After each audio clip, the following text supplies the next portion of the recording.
Nous pas comprendre le graphique, les gars. Aujourd'hui, je vais vous montrer une petite astuce. Si jamais vous n'arrivez plus à lire les graphiques, on ira voir bien évidemment le BTC qui nous fait peut-être, je dis bien peut-être, quelque chose d'intéressant qui nous a fait il y a quelques jours. Donc on va regarder ça de très très près et on ira voir d'autres indicateurs.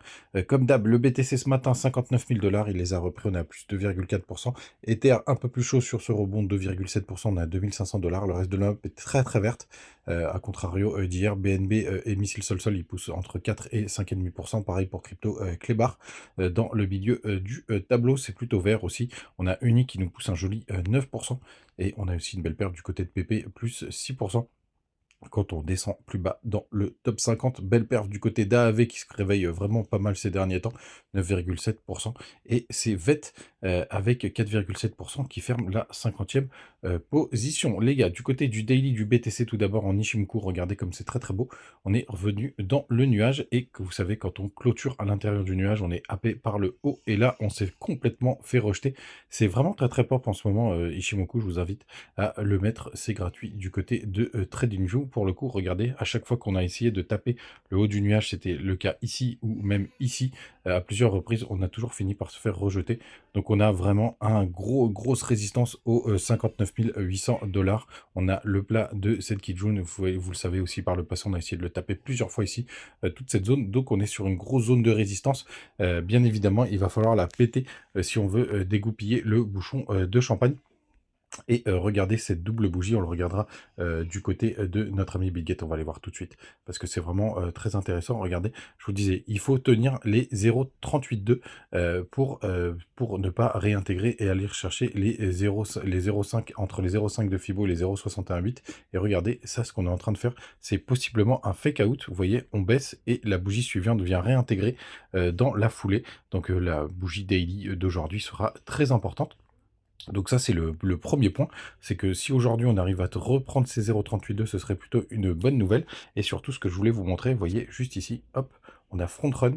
Oh, pardon, excusez-moi, hop, je remets mon petit graphique. On a front run les 0,5 de Fibo, hein, vous le voyez juste là, c'était au 56 961. Et regardez, on s'est arrêté juste un petit peu avant, ce qu'on appelle front run pour le coup, tout simplement. Et regardez, ce qui est intéressant, c'est que si je me remets, en plus c'est bien parce que du côté de Biget, maintenant on peut le faire directement.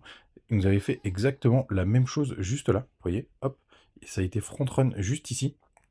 Vous voyez, la mèche, elle n'a jamais touché les 0,5 de Fibo par rapport au dernier mouvement. Et on a réintégré et on est reparti derrière. Alors évidemment, on a refait un nouveau, on a retracé quoi qu'il arrive pour le coup, mais c'est hyper intéressant. Donc je me demande si jamais finalement on avait tout ce qu'il fallait pour terminer cette petite correction. L'avenir nous le dira et surtout on aura un premier signal aujourd'hui, tout simplement.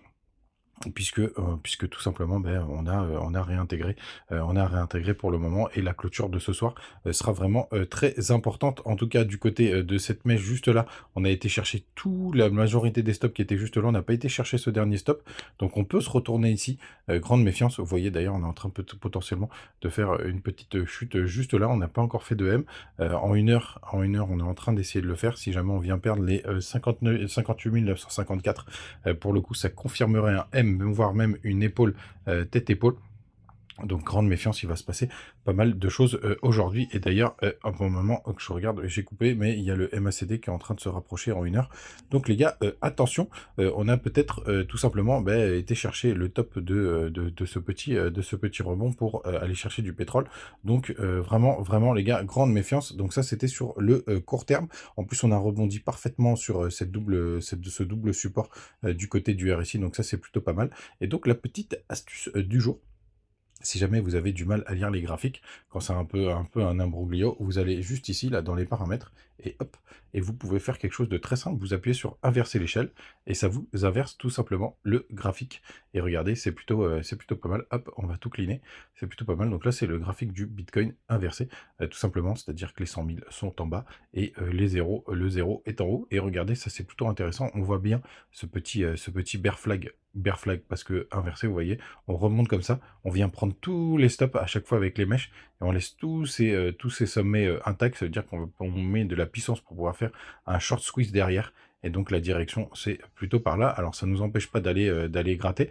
Moi, je pense qu'on peut même aller jusqu'au, quand on regarde le graphique comme ça, aux 53 550 pour le coup, pour aller chercher un peu de liquidité et puis après, commencer notre M et pourquoi pas avoir, un flush, beaucoup plus, puissant. C'est très intéressant, bien évidemment, vous pouvez regarder ça, aussi, sur des, grosses time frames et regarder est-ce que ça c'est bullish? Bah, non, c'est plutôt baissier. Vous voyez, on fait que descendre, tout simplement parce que la courbe est inversée et qu'est-ce que ça veut dire quand la courbe est inversée? Bah, ça veut dire que dans la réalité des faits, quand on remet dans l'ordre, c'est, plutôt, bullish. Je voulais vous montrer cette petite astuce, qui est très sympathique et quand quand on est un peu perdu sur la lecture des graphiques, c'est, plutôt, pas mal, tout simplement. Du côté des autres indicateurs, on peut aller voir la Bitcoin dominance, ça fait un moment qu'on n'a pas été la voir, pour le coup, qui est en train de nous faire, potentiellement un petit M juste là, ou un triangle de compression, ouais, plutôt un triangle de compression pour le coup, voire même un triangle rectangle, donc grande méfiance, on surveille toujours ça de très, très près. Et ce que je voulais voir, parce que ça fait un petit, moment, c'était notre ETH BTC, voir comment il a réagi par rapport à ces derniers mouvements. Le fake out a bien tenu. Donc là, vraiment, ETH est bien, bien corrélé à notre ami BTC. Donc ça, c'est plutôt pas mal. Vous voyez, ça, c'était pareil, un joli fake out. On a pumpé, on a réintégré. Ah, par contre, on l'a un petit peu perdu derrière, mais le gros support, il se situe à ses environs. On va passer, tiens, allez, on va mettre une petite ligne horizontale. Hop, et on va voir si on arrive à tenir cette grosse zone. Mais en tout cas, du côté de Ether BTC, normalement, on est sur un gros support. C'est-à-dire que si jamais on a une correction du côté de BTC et que ça suit du côté de TH, c'est plutôt pas mal. On attend toujours cette surperf du côté de TH. C'est pas encore gagné. Les gars, n'hésitez pas à nous rejoindre du côté du Telegram. Toujours des petites news tous les jours, tous les matins. Des bonus du côté de BitGet, de BitGeek, de Bitmart et de Mexe. Je m'en sers tous les jours. Je suis sorti de mon trade de Bitmart hier sur ETH. Pour le coup, j'attends un nouveau point d'entrée. Je suis sorti en positif. C'est plutôt pas mal. Du côté des autres indicateurs, on a les funding pour l'instant qui sont plutôt neutres. Donc ça, c'est plutôt une bonne nouvelle hein, pour le coup. Ça nous met un petit peu d'opium. Très peu de liquidation hier, 73 millions. C'est Peanuts, Crypto Fair Greek toujours à 26. Voilà les petites infos du jour. Et comme je vous le disais, non, je vous l'ai pas dit, mais je vous le dis, le SP500 a été fermé hier, journée fériée, donc on attend le retour à 14h30 des professionnels du côté des États-Unis. On va voir ce que ça va donner. On se rappelle qu'on est très très proche de l'ATH, on est à peu près à 20 dollars, 20 points, pardon, de l'ATH, 20 ou 30. Tout simplement, donc on va regarder comment ça va réagir aujourd'hui, et le dollar, lui, pour le coup, pour l'instant, il est plutôt neutre par rapport à hier, il est plutôt stable. On va voir ce que ça va donner. Vous vous souvenez, je vous ai montré ce petit graphique qui ressemblait étrangement à notre ami Bitcoin. Les gars, vous savez tout, passez une très très bonne journée. Bon courage pour tous ceux qui reprennent le boulot et tous ceux qui ont déposé les gosses à l'école hier. J'espère que tout s'est bien passé de votre côté. Salut les potes, ciao.